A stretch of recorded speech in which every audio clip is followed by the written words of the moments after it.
coisa, sim, sim, e talvez, finalmente, Pepe, eu queria perguntar se você poderia, porque você revisou alguns desses mecanismos que foram desenvolvidos durante a cúpula dos tijolos deste ano, anunciados e, claro, discutidos longamente. Muitas pessoas tinham perguntas sobre seguros ou resseguros da BRICS Clear BRICS.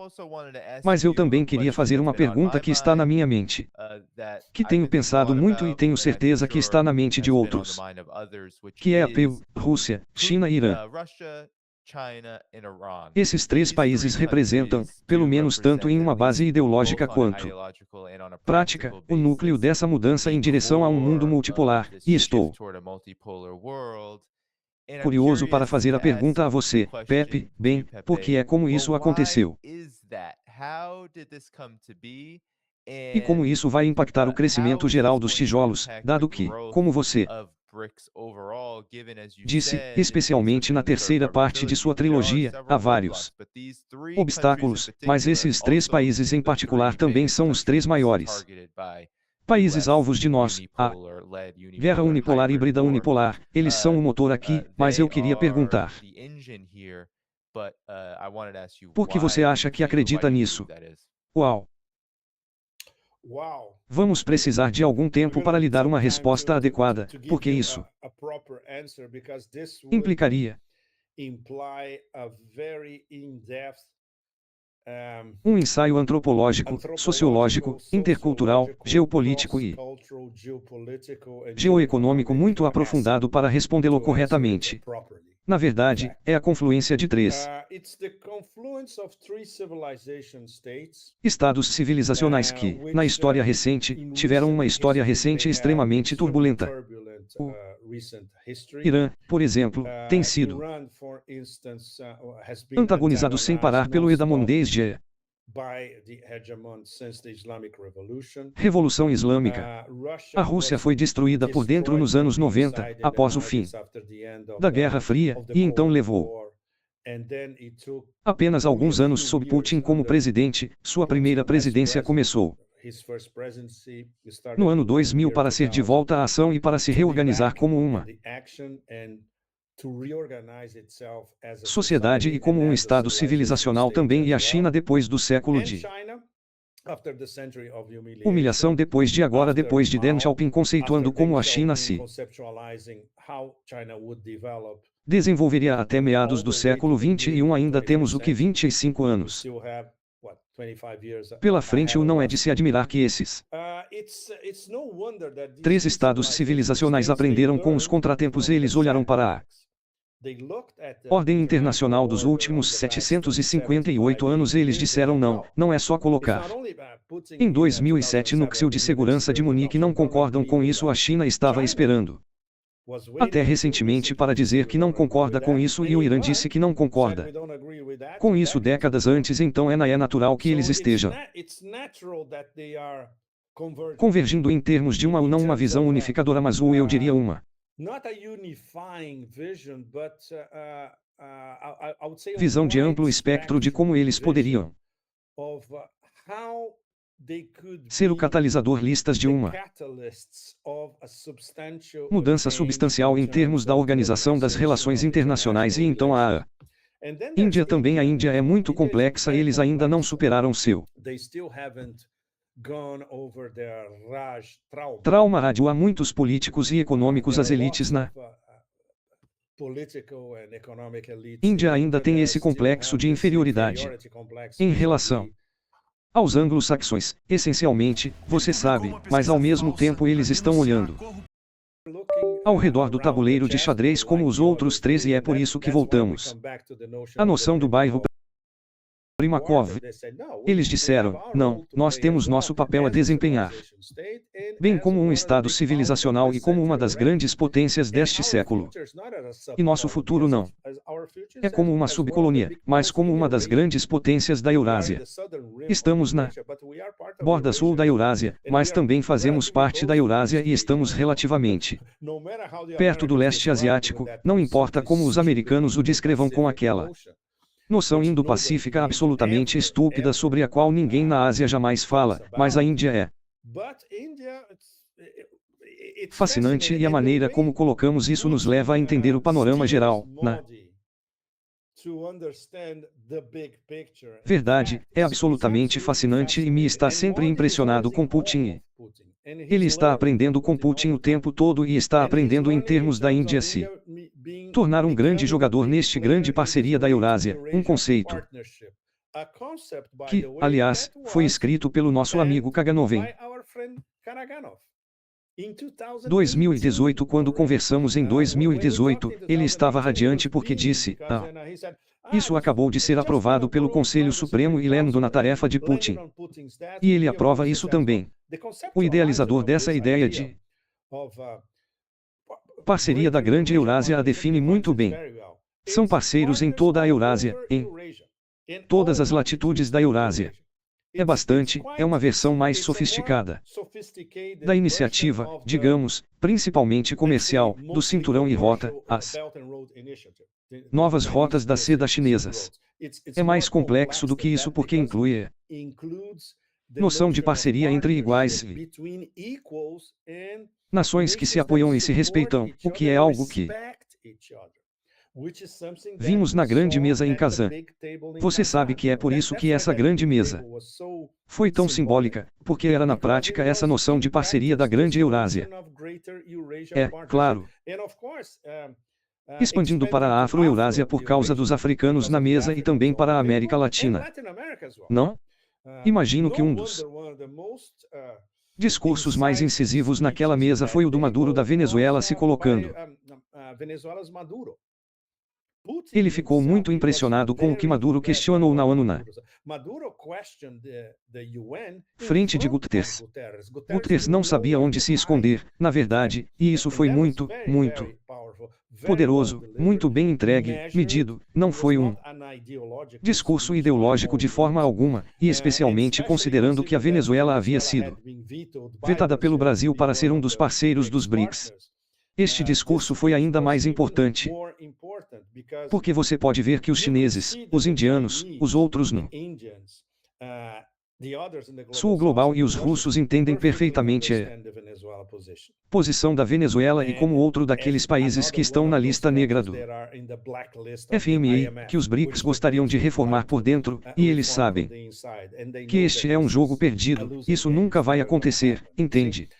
Então, todas essas contradições que eles criaram para um teatro fascinante, é claro, em Kazan, mas muito além, porque conceitualmente eles mostram que a noção dos BRICS de respeitar uns aos outros e tentar encontrar um equilíbrio entre diferentes perspectivas da Organização de Desenvolvimento Global de Instituições Internacionais, etc. é o que os chineses chamam de situação ganha-ganha e quando comparamos com você sabe o meu ressentimento à agressividade vinda do Ocidente coletivo como um todo o contraste para a maioria global é stark. Você sabe então em termos de poder suave e em termos de capturar a opinião pública tijolos tem tudo do seu lado e eles sabem que não podem o estragar isso. É muito, muito importante você sabe sim, de fato e por último, se você pudesse o apenas revisar para o público o que você chama de em seu artigo final você chamou de o norte os tijolos norte-sul S. Rota da seda sim, é um corredor internacional norte-sul DN1 o sinós. Porque as rotas da seda chinesas todos os seus corredores são mais ou menos horizontais não em paralelo cruzando a Eurásia de leste a oeste. Este é fascinante porque é literalmente norte-sul então. Você pode começar em São Petersburgo descer todo o caminho até o Porto Russo de Astrakhan no Cáspio atravessa o Cáspio. Chega à costa norte do Cáspio no lado iraniano, atravessa o Irã de norte a sul até o Golfo Pérsico e então vira a Esquerda no Mar de Omã, no Mar Arábico, no Oceano Índico até Mumbai. É fascinante porque ele divide a Eurásia, então não há outro. E há derivações deste corredor, porque ele inclui o Cáucaso, bem como as posições da Ásia Central, a Turquia. Eventualmente, todos que estão no que está ao redor da trajetória principal do corredor podem lucrar com isso, então é uma cruz, vamos colocar de forma comparada às rotas da seda chinesas e você sabe, indo em todas as direções também. A ideia é absolutamente fascinante e o fato de que é como chamamos, multimodal, é chip rail e um mar. Desculpe, caminhões, ferrovias, navios, e atravessando um mar interno, o Mar Cáspio, que as possibilidades de exploração do Mar Cáspio são imensas. Temos 5 estados literais no Mar Cáspio, então você sabe que para o Ministério Turco e cá, por exemplo, 2 dos países da Ásia Central, este corredor é excelente, pois é uma ótima ideia também, o Cáucaso porque Azan também está no Cáspio, então do Cáspio, Baku pode ir para a Geórgia, ele pode ir para a Turquia, então a Turquia também tem interesse neste corredor e até mesmo os chineses, porque os chineses podem usar, por exemplo, o transporte multimodal através do Cáspio como um corredor extra para suas rotas da seda também e, obviamente, o Afeganistão, não se esqueça do Afeganistão, que é um caso em si fascinante. O Afeganistão vai lucrar não apenas com as rotas da seda chinesas, mas também com este corredor internacional norte-sul porque a Índia quer, eles estão construindo uma estrada, eles construíram, na verdade, uma estrada para a fronteira afegã, então, do porto de Chabahar, os produtos indianos podem pegar esta estrada para o Afeganistão e do Afeganistão eles vão para a Ásia Central. Também e até mesmo para o Paquistão se os indianos quiserem fazer negócios com o Paquistão. Via e não apostaria nisso, mas a possibilidade estará lá, você sabe, então. Essa interconexão de cartões de conectividade é absolutamente excelente e isso é algo que você vê que todos eles entendem, os iranianos entendem, os indianos entendem, os chineses entendem, os russos entendem, os outros, os parceiros são como nós, queremos fazer parte disso também, então é isso, é uma geoeconomia em bases ganha-ganha contra guerras eternas. Qual é a sua aposta? Bem, aposto que estou apostando em tijolos.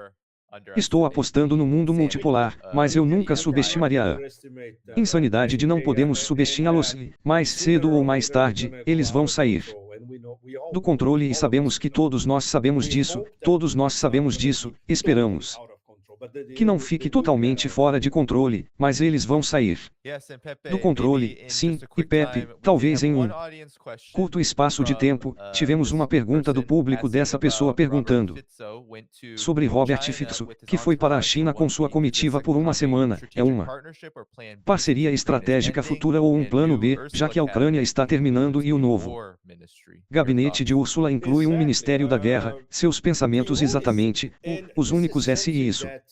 É algo que, eu tenho certeza que você viu, Dani e nosso público também. O que Lavrov disse hoje, que os europeus estão sendo forçados pelos americanos a embarcar em uma guerra suicida contra a Rússia, é um dos primeiros, se bem me lembro, esta é a primeira vez que Lavrov é tão direto, como dizer, como se fosse em uma frase. Isso é muito importante, porque esta é a maneira como o colocando e o Conselho de Segurança em Moscou lê a situação. Lavrov é o ministro das Relações Exteriores, ele é um diplomata, mas essas óticas vêm de cima e não apenas Putin Xi também. Vê isso e o Poitbu em China vê exatamente isso e desde o início.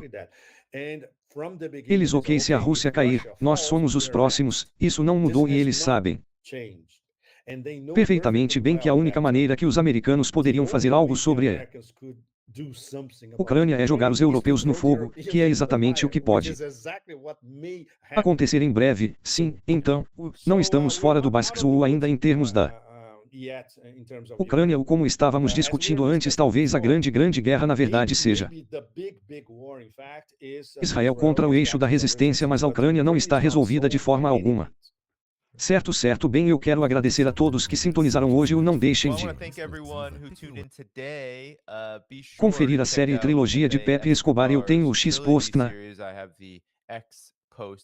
descrição do vídeo. Eu também tenho o Telegram dele e a conta X dele também. Eu quero agradecer a todos os superchats que temos. Novo membro aqui, nós temos um superchat generoso aqui do nosso membro, bem-vindo, e outro aqui, e então uma repetição da NAA. Muito obrigado por todo o apoio. Antes de irmos, Pepe, você tem mais alguma coisa que você gostaria de falar sobre em termos de onde as pessoas podem te encontrar? Bem, amanhã eu vou comprar uma garrafa fabulosa de Maro porque eu quero assistir The Big Risos. Aplausos. Show, meu bem, pelo menos eu acompanho algumas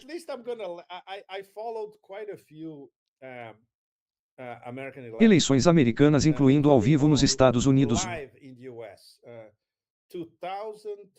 2208, 2012, eu estava lá em 2012, eu estava em 2008 e eu estava em Miami 2012, em Vegas. Foi fascinante, Deni, porque eu desci para o livro ou para os caras da casa de apostas no Hotel Ara e eles me deram o resultado exato das eleições horas antes de tudo. Você sabe, brilhante. Então amanhã é um grande show agora para todo o planeta. Sim, sabemos que aconteça o que acontecer, será absoluto Raul. Depois, mas você sabe, pelo menos teremos algum entretenimento. Sim, de fato, Pepe. Bem, todos antes de irem, por favor, cliquem no botão curtir, cliquem no botão inscrever-se, cliquem no sino de notificações. Vocês podem encontrar todos os lugares onde podem encontrar Pepe na descrição do vídeo, também os lugares onde vocês podem apoiar este trabalho, Patreon, Substack e muito mais. Muito obrigado a todos os caras do Rumble. Vocês podem se inscrever nos locais. Agora esse é um novo recurso, eu realmente não o desenvolvi, mas vocês podem me apoiar lá nos locais se vocês, RP, preferem essa opção. Sem mais delongas, a todos, provavelmente estarei de volta na quinta-feira, a menos que amanhã realmente valha a pena cobrir além do valor do entretenimento. O quinta-feira com o H.A. Francis e Elijah Magnier. Então uma grande conversa sobre o Oriente Médio, conversa sobre o Oeste da Ásia com correspondentes de guerra. Sem mais delongas.